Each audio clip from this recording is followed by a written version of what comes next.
Eu saúdo você com a graça e a paz do nosso Senhor e Salvador Jesus. Que você esteja consciente da presença dEle na sua vida, na sua história, que você tenha paz em saber que se você tem vida com Jesus é porque Ele decidiu entrar na sua história, Ele mudou a sua situação, Ele mudou a sua eternidade, Ele está conosco todos os dias.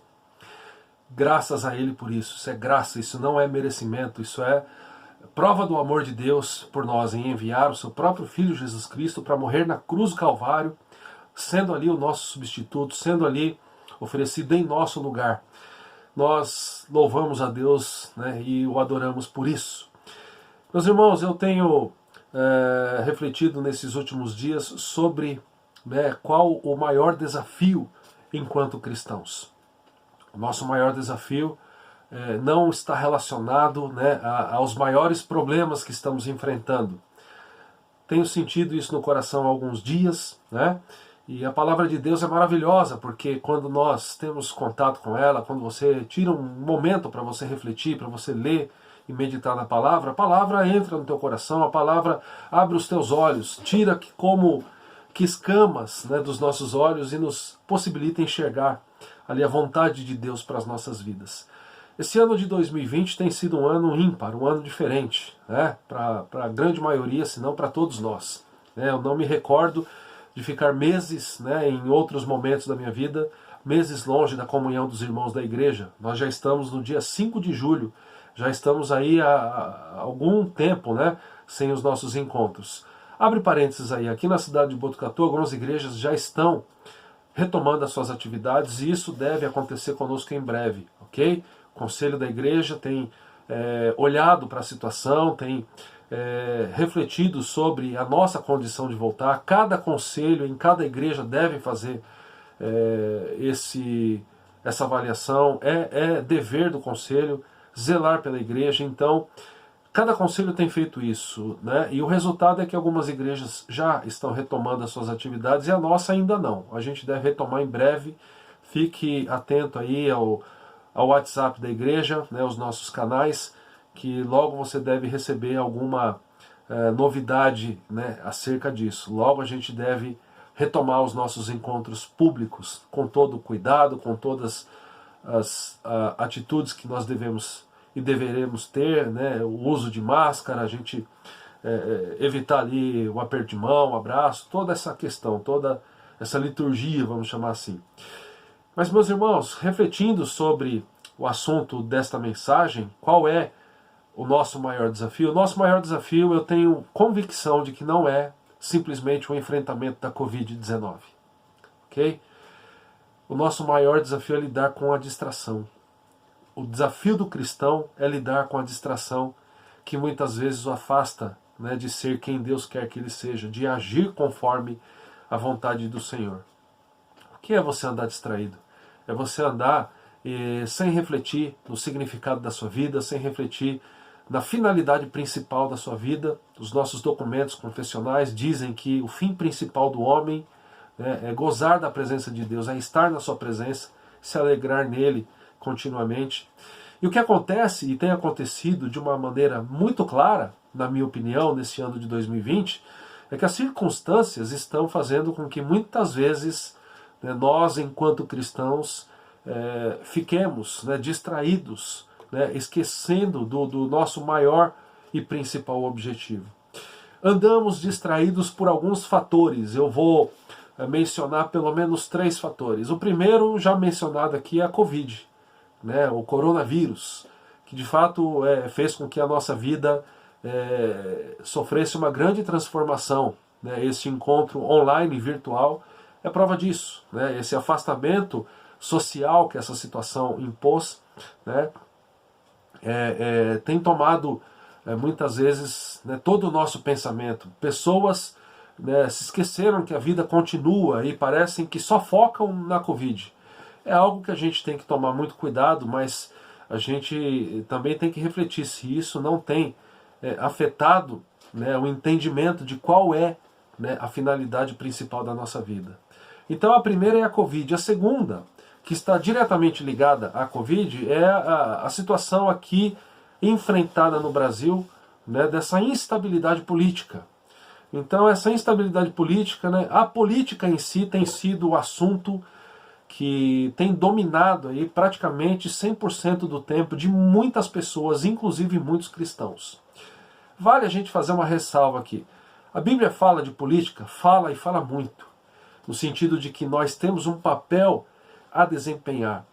Mas muitas vezes o que a gente não percebe é que estamos demasiadamente pensando nisso e não tomando nenhuma atitude, né, de fato. Né? Eu não posso generalizar e eu não vou cometer o erro e o pecado de generalizar, mas pare por um momento e reflita. Né? Qual é o seu papel enquanto cidadão da cidade de Botucatu ou da cidade onde você mora? Você tem, de fato, uma vida ativa nesse sentido, ou a única coisa que você faz é expor em rede social as suas opiniões? Por que eu tenho dito isso, meus irmãos? Algumas vezes eu fico um pouco preocupado, né, quando eu entro na rede social e vejo algumas colocações de alguns irmãos da nossa igreja, de fora da igreja, de outras igrejas, cristãos, de fato, mas que muitas vezes nos parecem ali, pelas suas colocações em redes sociais, que a sua vida com Deus não anda lá muito boa. Né? Por exemplo, eu vi nessa última semana algumas pessoas compartilhando algumas notícias e comentários, e nesses comentários e notícias, na exposição da sua opinião, a pessoa usando alguns termos ali que um cristão não deve usar. A palavra de Deus diz que não deve sair da nossa boca nenhuma palavra torpe, nenhuma palavra que seja de uma conotação pecaminosa. Né? E muitas vezes a gente vê cristãos agindo dessa maneira. E aí eu fico pensando, né, pelo conhecimento que eu tenho dessas pessoas, mas essa pessoa não tem uma vida ativa, politicamente falando. E aí eu fico refletindo assim, será que essa pessoa não anda distraída, pensando que expondo ali em rede social a sua opinião, e muitas vezes desta maneira, sem tomar o cuidado com aquilo que ela coloca? Será que ela está agradando a Deus? Será que ela está fazendo o seu papel? Será que ela está achando que por expor uma opinião na rede pública, ali na rede social, de forma pública, ela está contribuindo ali com o desenvolvimento da cidade? Não, isso aí muitas vezes é distração. Às vezes a pessoa não sabe nem o nome do vizinho, nem se preocupa com se o vizinho tem uma necessidade ou não, mas a pessoa está lá. Né? E ai se alguém discordar da minha opinião política. Então, a política também ligada com a Covid, ela tem feito com que muitas vezes andemos distraídos. E um terceiro ponto, né, é que a gente tem que lembrar que nós vivemos em uma cultura egoísta, uma cultura pecaminosa, que faz com que a gente, enquanto membros dessa sociedade, nós somos ensinados a nos olharmos no espelho e dizer: você é a pessoa mais importante do mundo, é apenas a sua opinião que vale. Né? Não ligue para o próximo, cada um por si, Deus por todos. Então muitas vezes a gente anda demasiadamente distraído, né, porque nós estamos ali passando muito tempo pensando nessas questões, ao mesmo tempo em que a gente deixa de refletir biblicamente em qual é o nosso papel, qual é a vontade do Senhor para as nossas vidas.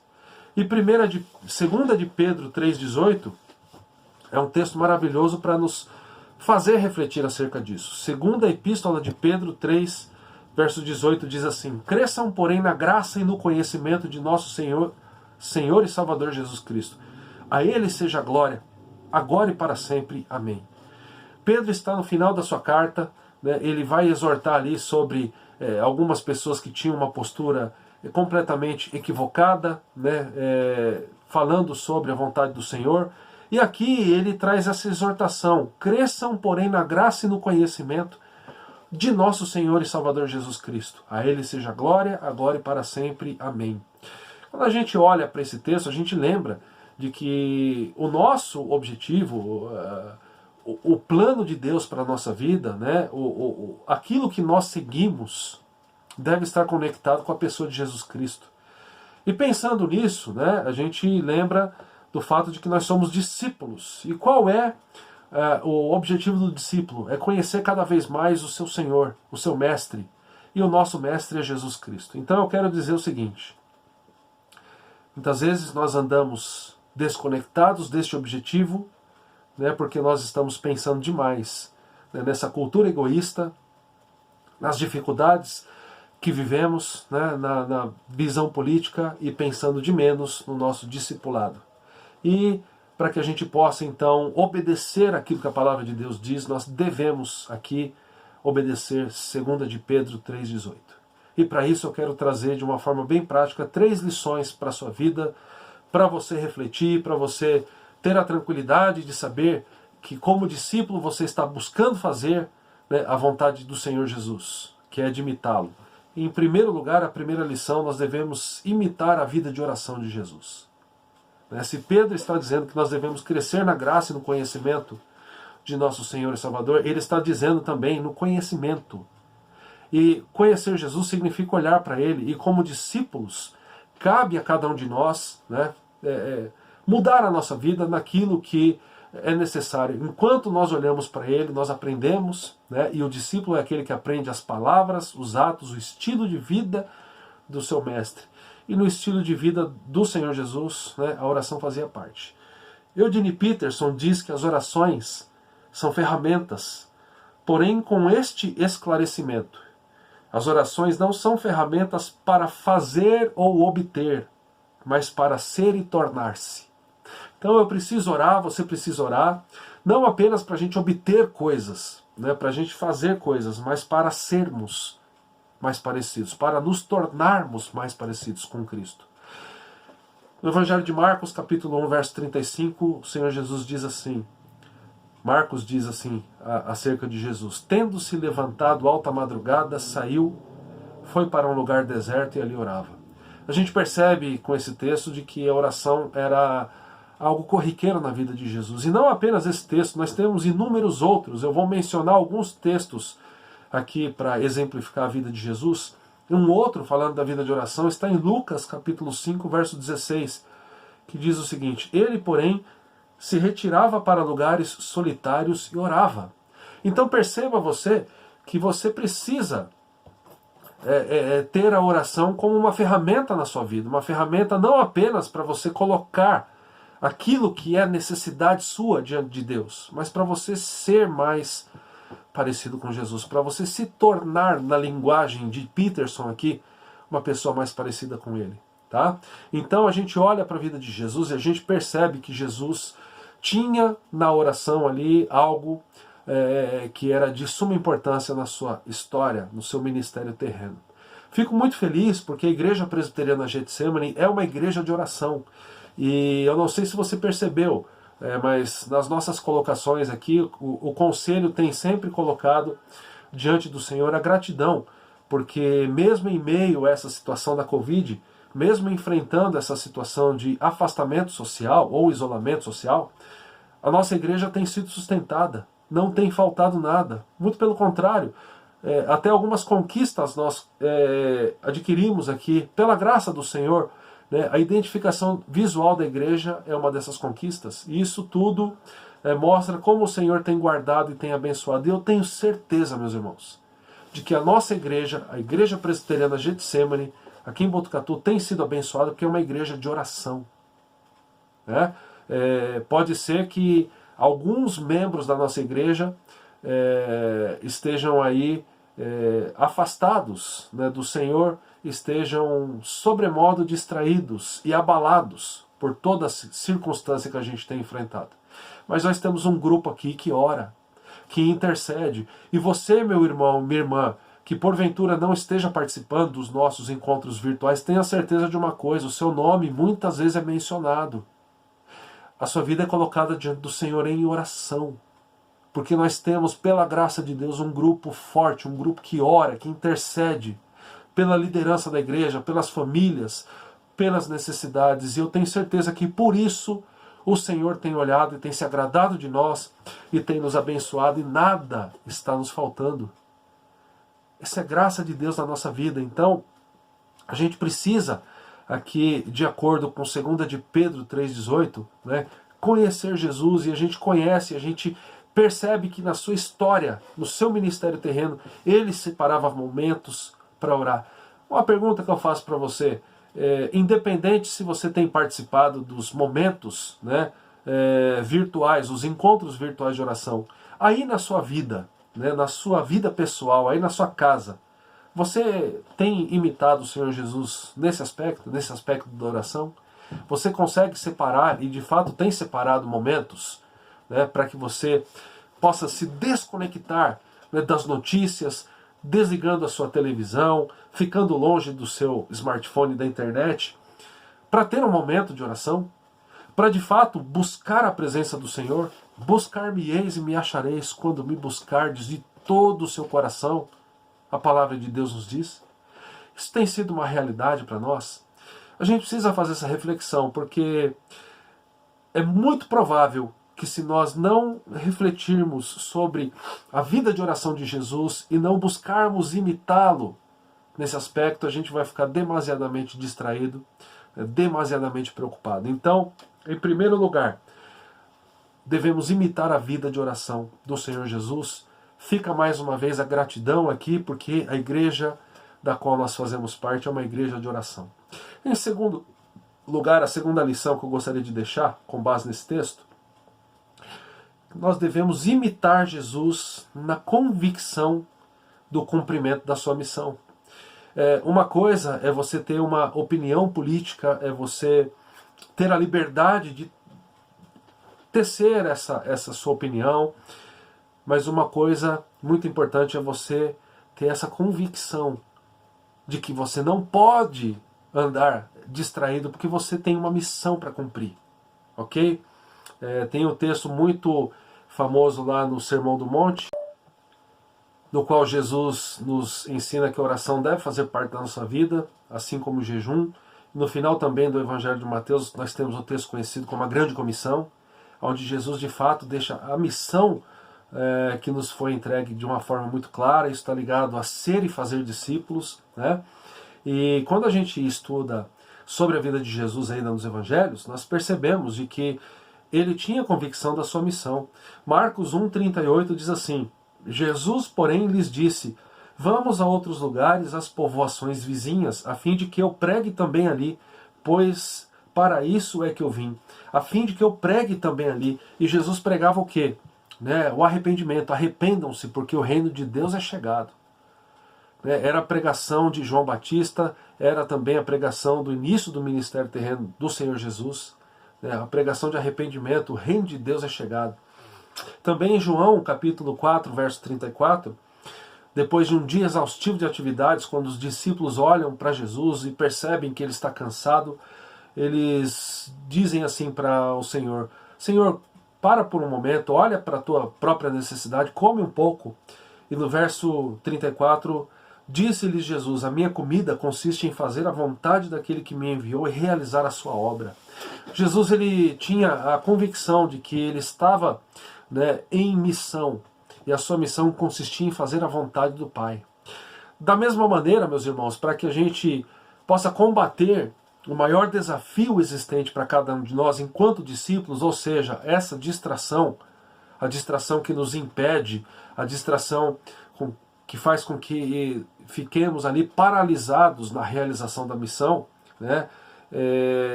a gente ter essa convicção de que temos uma missão, de que existe um chamado especial de Jesus para nós, porque somos discípulos e devemos viver da maneira do Senhor. Eu gosto muito de um livro que eu tenho, que o autor diz assim, que nós somos o povo de Deus, e o povo de Deus é chamado a viver da maneira de Deus.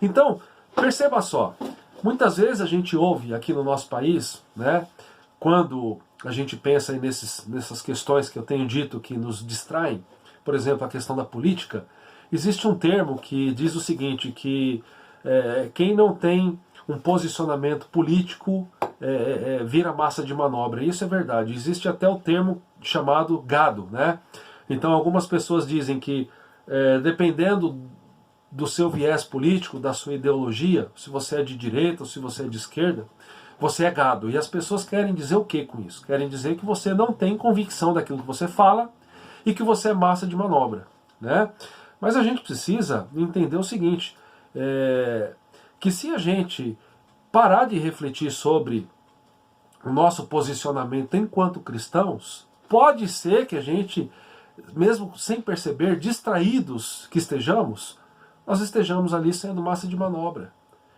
Ou seja, a gente tem as nossas opiniões e a gente tem a nossa vida completamente igual à vida da maioria da população. Isso é ser massa de manobra. Agora eu quero dizer algo aqui. Você precisa ter convicção de que existe uma missão para você cumprir. Se você quer lutar contra a distração, se você quer aqui, de fato, ter convicção de que você está fazendo a vontade do Senhor, você precisa ler a palavra de Deus, você precisa aprender a palavra do Senhor e aprender nesta palavra que existe uma missão do Senhor para você. Então você não está simplesmente na igreja porque você é membro da igreja, você está lá porque você é discípulo de Jesus Cristo. Porque Ele entrou na sua vida, Ele entrou na sua história. E existe um desejo do Senhor, um desejo que você esteja engajado no cumprimento da sua palavra, no cumprimento da sua vontade.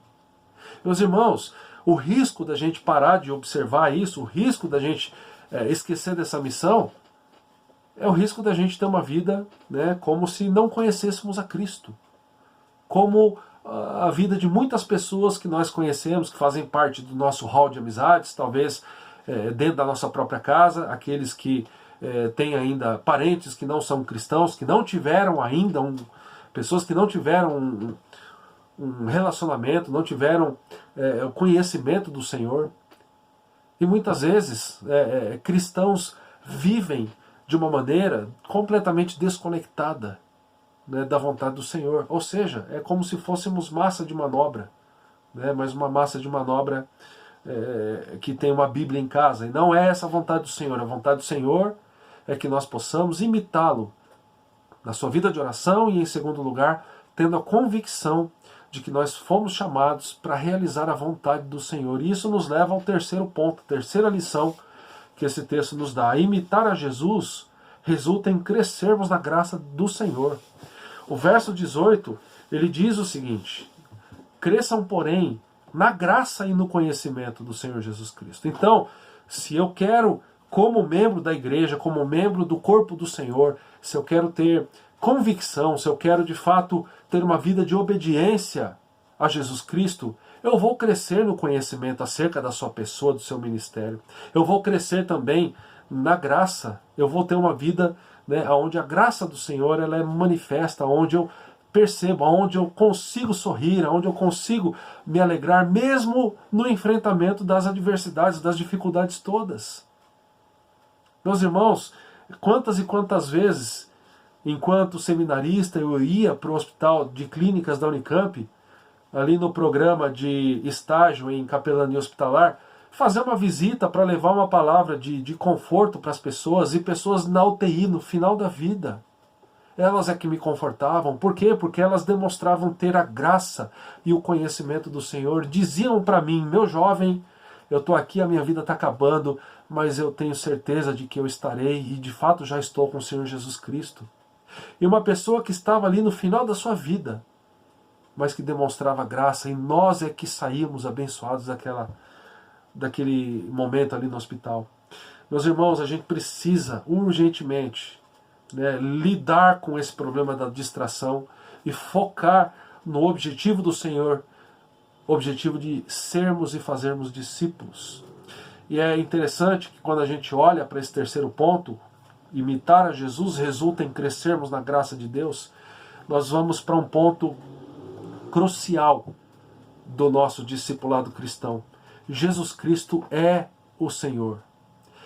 Você quer ver como é que nós andamos distraídos? Pode ser que aí na sua rede social, no seu Facebook, você se preocupe apenas com política. Mas eu estou aqui com o meu notebook aberto, eu estou com o Facebook aberto, e eu vi uma página, às vezes vem lá uma sugestão de página para a gente curtir, e uma página que veio para mim curtir esses dias, ela se chama Muçulmanos no Brasil. Enquanto a maioria dos cristãos, talvez isso se aplique a você, reflita se sim ou não, passa a maior parte do seu dia só pensando em política, defendendo o seu viés ideológico, existem páginas como essa que estão ganhando cada vez mais seguidores, e páginas que vêm para lutar contra a palavra do Senhor. A palavra de Deus nos diz que Jesus Cristo é o Senhor. E eu quero ler aqui um post que foi colocado no dia 22 de maio, nessa página Muçulmanos no Brasil.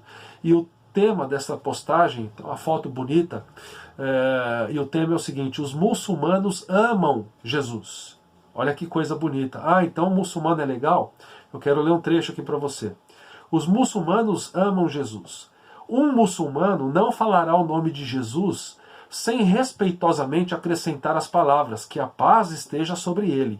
No Islã, Jesus é um homem amado e estimado e um profeta e mensageiro que chamou seu povo à adoração do verdadeiro Deus único. Muçulmanos acreditam que Jesus nasceu da Virgem Maria e acreditam que Jesus foi o Messias enviado para o povo de Israel. Também acreditam que Jesus voltará à Terra nos últimos dias. Os muçulmanos também acreditam em todos os milagres com os quais Deus apoiou Jesus. O Alcorão nos fala sobre esses milagres em diferentes versículos, e aí tem uma série de versículos aqui.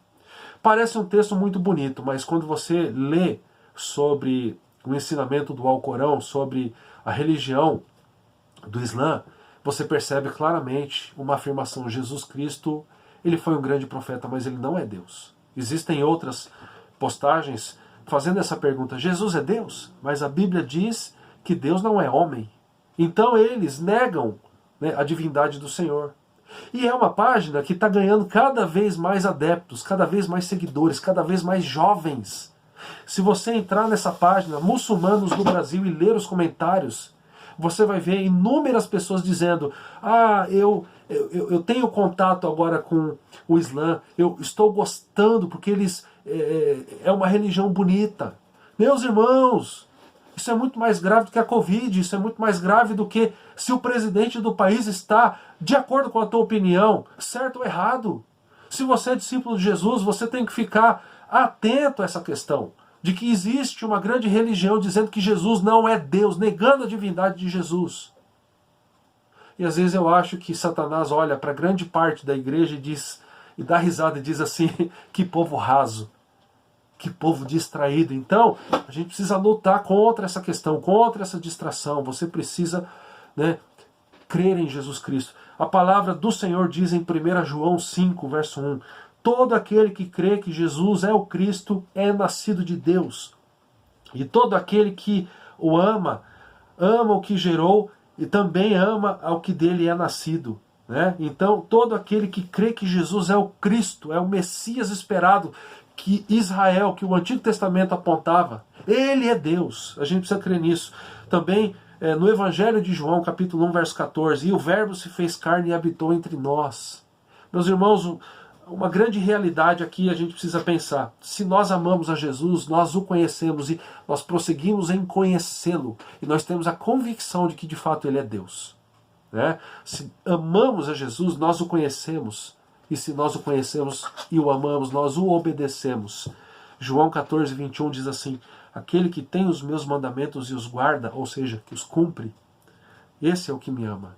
E eu quero mencionar um último versículo aqui, que é o versículo de Romanos 10, verso 9, onde o apóstolo Paulo diz: se com a sua boca você confessar Jesus como Senhor, e no teu coração você crê que Deus o ressuscitou dentre os mortos, você será salvo. O ponto principal do cristianismo é a revelação de que Jesus Cristo é o Deus que se fez carne e habitou entre nós.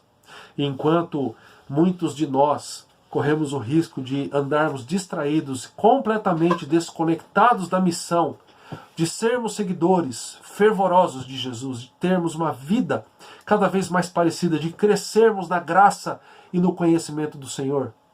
Enquanto muitos, né, e talvez até nós, cabe aí a reflexão pessoal, estamos aí completamente preocupados, né, se o meu post sobre política vai ser bem aceito ou não. Meus irmãos, tem gente que às vezes sai da igreja porque o irmão da igreja tem uma opinião contrária. Isso é distração. Tenha o seu posicionamento político, seja de fato aquilo que a Bíblia diz, sal e luz.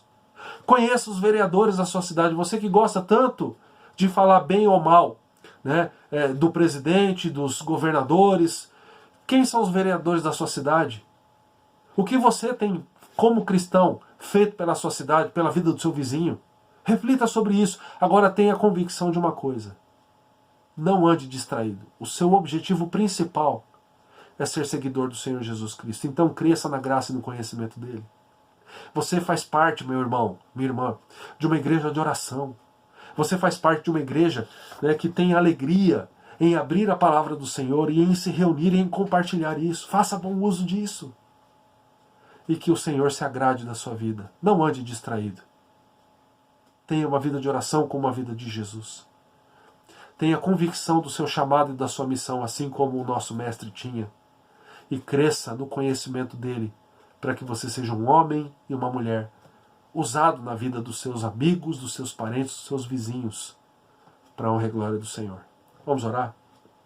Pai, eu peço pela minha vida, pela vida dos meus irmãos, que o Senhor nos livre das distrações, que o Senhor, ó Pai, nos dê sabedoria para termos, sim, o nosso posicionamento político, social, ideológico, mas que, em primeiro lugar, estejamos dispostos a seguir o Senhor Jesus Cristo na sua vida de oração, no seu entendimento de missão, no entendimento do chamado do Senhor para sermos de fato discípulos que fazem discípulos do Senhor Jesus, e que desta maneira o seu nome seja honrado e adorado, e que as pessoas saibam que o Senhor Jesus é o Deus que se fez carne, que habitou no nosso meio.